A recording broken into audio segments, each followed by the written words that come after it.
Hi everybody, Geraldine Rose here with this year's Christmas gnome. But this year he has reverse gradient stenciling.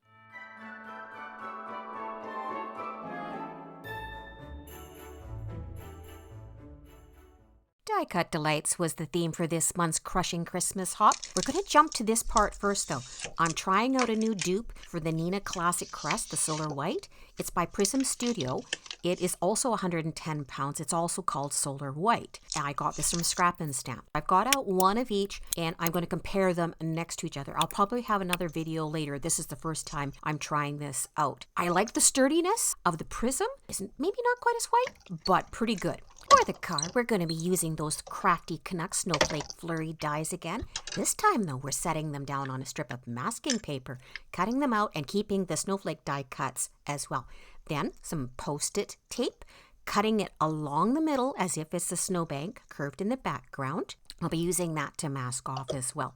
And what I'm going to do is I'm going to create rows of snowflakes through the background and each of them fading as they go farther back with the colors that we've chosen from the color cube, which is right here. I did get the second edition color cubes. There is an unboxing for that and they are wonderful.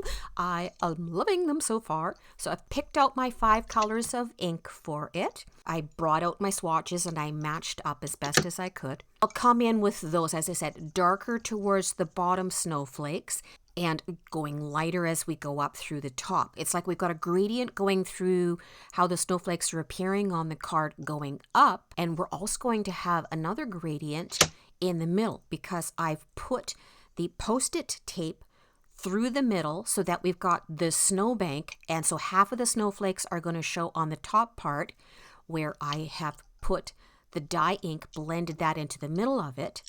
And later on, we're going to reverse it. We're going to use the snowflake die cuts and use the ink, blend it around the outside of it. And you'll see. So we're just going through each of the layers here.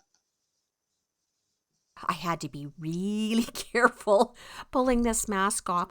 Lesson learned, make the strip a little bit bigger next time. I was calling too much upon my Scottish heritage and trying to be thrifty. Sometimes that doesn't always work because it wasn't very stable. So again, I was just very careful pulling it off. And I did stabilize it a little bit with more Post-it tape above and below. And that also helped so that I didn't go over the edge of the current masking and then get ink where I didn't want it to be. So you can see now I'm starting on the reverse part. So I've put each of the die cut snowflakes down to its match from when we did the other portion up above, and now I'm blending around the outside of them in those same tones that we've got. Pulling them off. Yay, the bottom one is working. The snowflakes, I was trying to get them with my nails and it was like, oh no, you might just tear it. So don't do that. So I was just using one of my X-Acto blades to pull it off. All right, so you can see that we've got it blended there in the background.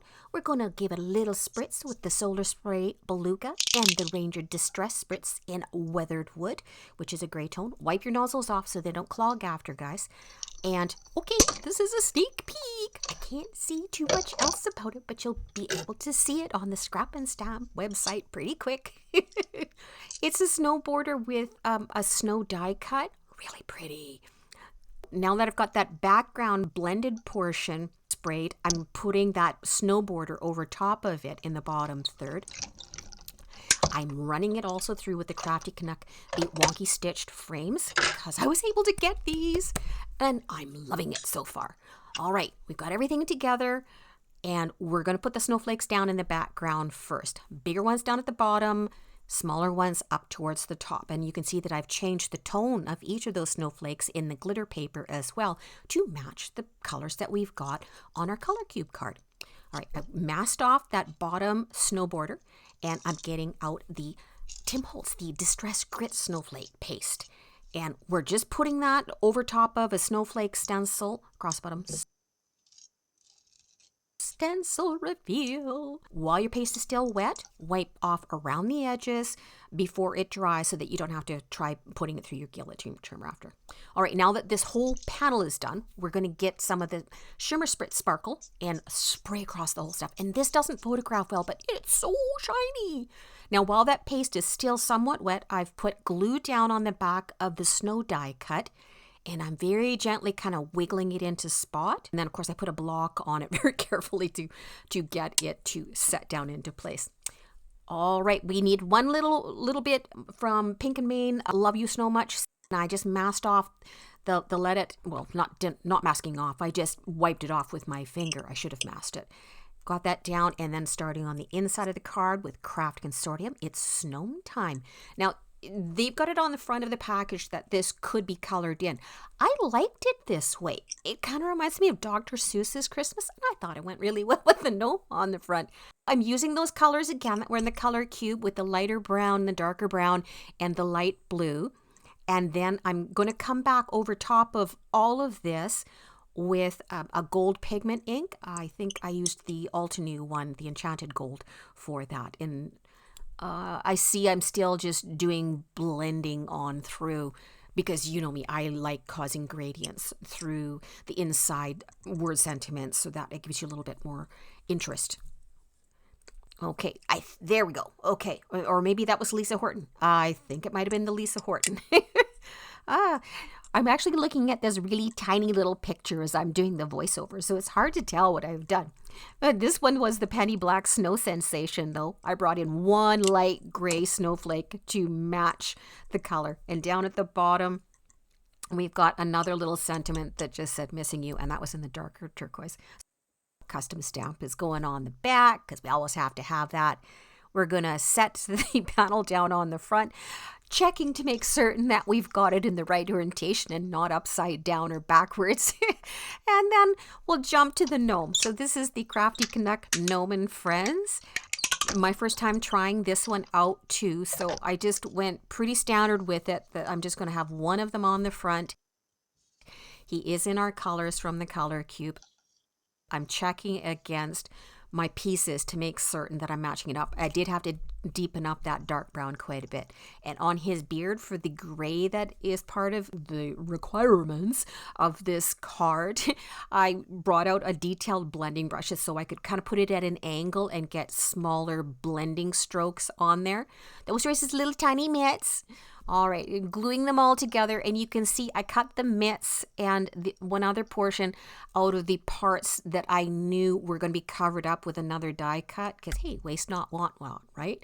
That's coming from my British mother that grew up in the Depression era and taught me to be thrifty. Okay, he's a Viking style of gnome, so he has antlers on there, but I mean that could be anybody then through the British Isles and through Canada here, because we have a lot of Viking blood in us. And you'll see with the gingerbread, I was putting some of the black gel pen down on it. I put tape on the back because there's such teeny little pieces in that guy that I didn't want them flying all around. Now that the gel pen is drying in the background, I'm coming back over with alcohol markers and I'm putting my shadows on the gnome himself. So I was using like a warm gray, and then I went back over with some really light browns and some really light blue and turquoises. Okay, now we're going to try and do like little surgery here. It's like playing that old game Doctor where if you touch the sides and the buzzer would go off. Oh my gosh, they were so teeny, but I got them in there. And it looks really good. And now I'll bring in the white gel pen, and we're going to put little accents on his shoes and on the gingerbread man, on his eyeballs, and on the tips of the antlers, just wherever you feel like putting them, right? Okay, so we're going to tuck him down in the snowbank now. So I'm gluing from the back, and you can see my pieces there that I had cut out underneath that are completely hidden now. Squashing them down, squash. Here, some embellishments. This is another sequin mix from Crafty Canuck. These ones, I was like, oh my gosh, it was like heaven made. Perfect colors. Lighter blue, darker blue, and a couple of browns in there. And I went, oh my gosh, those are the colors from the card. And that is the finished card, everybody. It's so shiny and in real person. You don't realize until you look up close that it's got all those different reverse gradients on the front. It's just cute. You guys all go have some fun in your craft room. Be that change you want to see in the world. Thanks to everybody that's been subbing. We'll catch you all next time. All right. Bye-bye, everybody.